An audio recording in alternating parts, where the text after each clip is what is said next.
everyone, how are you doing? This is MD Tech here with another quick tutorial.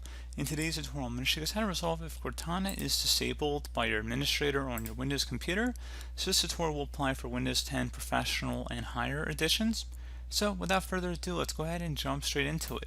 So we're going to start off by opening up the Start menu. Type in gpedit.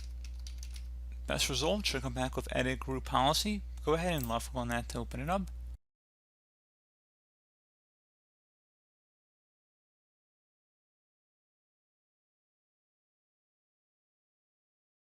You want to expand administrative templates underneath computer configuration. So go ahead and double click on that one.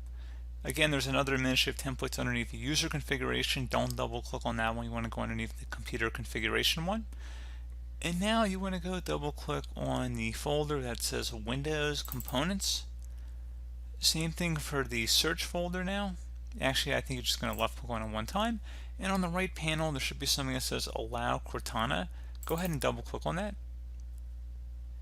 You want to set that to enabled or not configured, but for the purpose of this video, just to be safe, let's just set it to enabled. And then go ahead and select Apply and OK. Once that's done, you can close out of here, restart your computer, check for Windows updates is optional if you want, and that should be about it. So, as always, thank you guys for watching this brief tutorial. Do hope I was able to help you out, and I do look forward to catching you all in the next tutorial. Goodbye.